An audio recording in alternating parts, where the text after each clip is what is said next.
Hey everybody, Dave Parrish from Adrenaline Barbecue Company, and today we are joined by Justin, aka Baby Back Maniac, for episode number 2 of Epic BBQ Showdown. Steak day, steak day.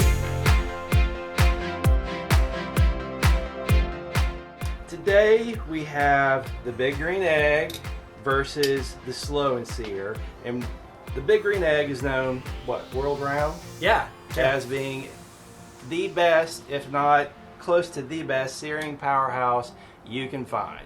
And over here we've got the value proposition with the Slow and Sear in it. We're going to see how those two compare.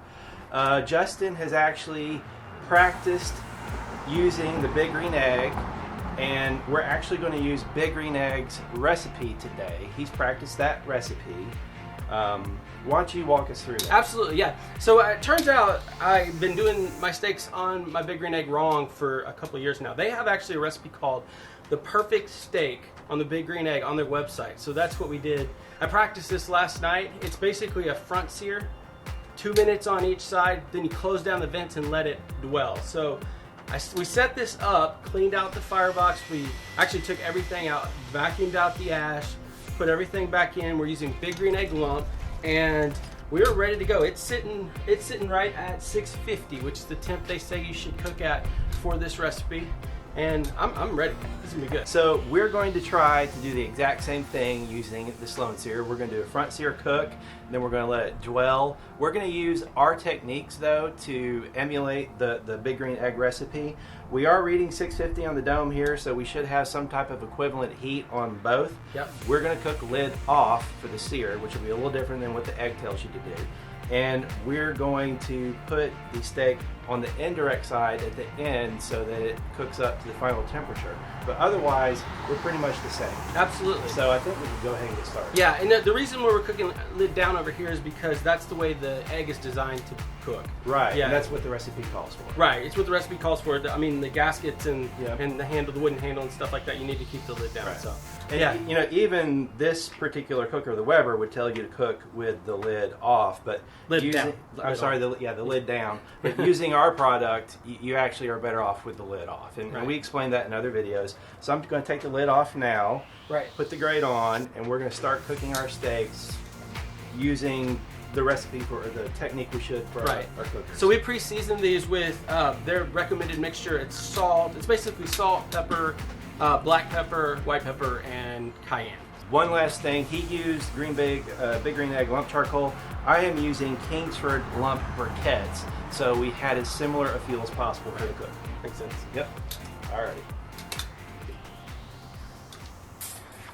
We ready to do this? I'm ready. I'm ready. Alrighty. Let me know when you're ready. I'm going. And 3, 2, 1.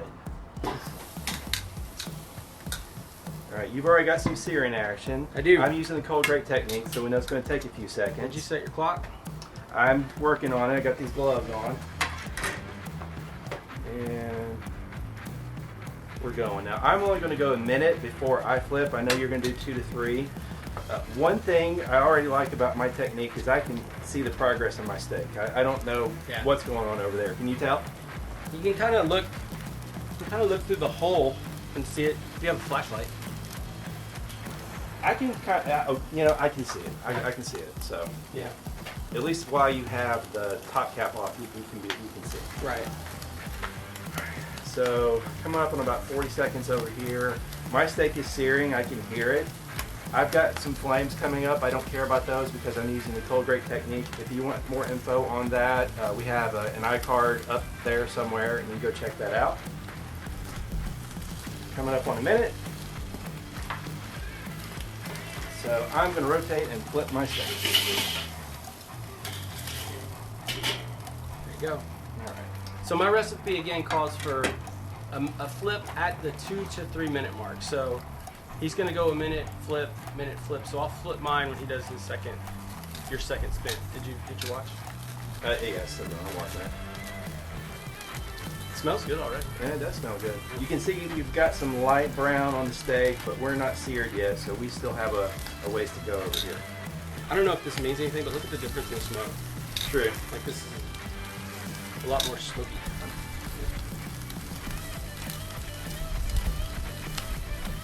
another 15 seconds.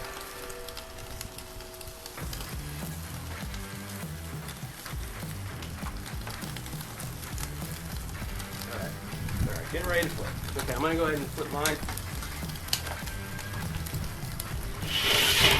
You gotta remember to burp these. Look at that.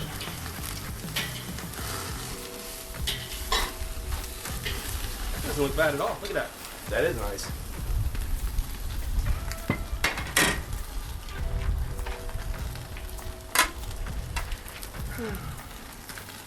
It's a tough job, David. Yeah, I know. It's a tough job. Somebody's got to do it. Yeah. Are you doing okay with all that smoke over there? You need an oxygen mask? Maybe. It smells good. No, now you're in. Now you're in my space. Yes, it's like smoke follows ugly. Yeah. Thought we were friends. It's always been debatable. Yeah.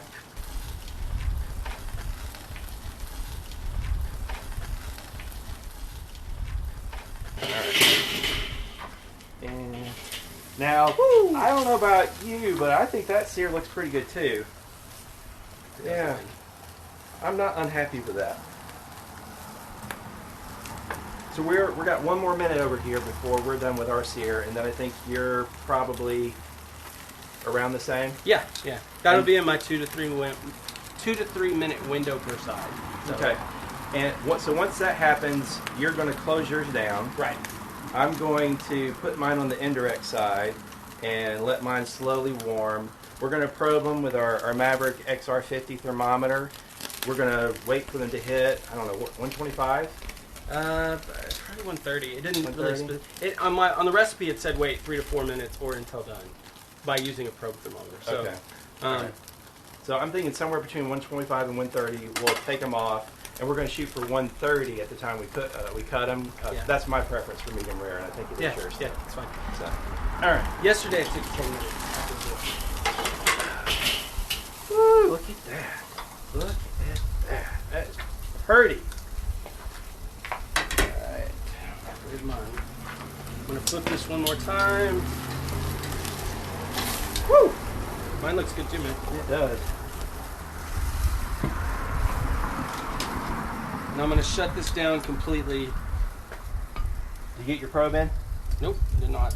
All right, make sure you get your probe in. I'm already at 118. I'm going to go ahead and Oh, did you see that? use a cracked lid here. So I'm getting some heat over to the indirect side. I'm letting heat vent out over here, but I don't mind because I'm getting enough over here to slowly warm my steak up to 125. All right, so right now we're just waiting for the steaks to get done. We're going to check back in as soon as that happens.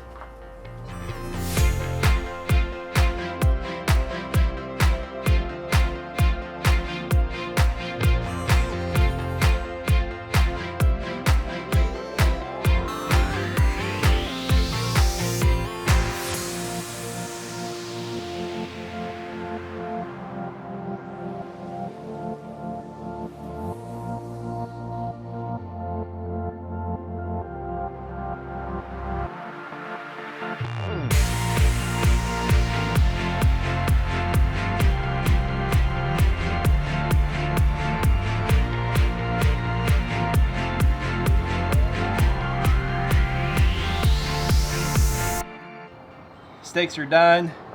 They're sliced. They're on the cutting board. All we can do now is taste and give our objective comparison. Absolutely. Now, okay, one thing I would say is while we were filming, Dave thought his steak was done. He cut into it. Turns out he was in a hot spot. When my steak was done, I was at 129. It turns out it was in a cold spot. So I pulled mine at 133, which is actually better for me because that's where I like it. Mm-hmm. You pulled yours at, what was it, 130? Mine was at 127 when I pulled it, and it was at 130 when I cut it. So it's right where I want it to be. Okay, so they're not cooked at to the exact same temperature. But some people like medium, some people like medium rare. All right. You know, so and we will take that into consideration absolutely when we're tasting. Absolutely. So where do you want to start? Let's go with yours first. Come on.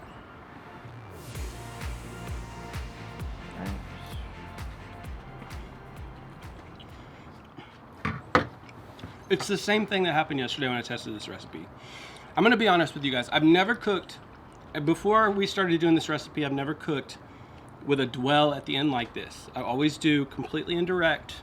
Yep. And then I do a reverse sear or opposite, where I do a front sear and then I catch the juices and do an indirect reverse sear, and it's just for the same reason. Right. This is a good steak. If you like steak that has a good Heavy smoke flavor, but I don't.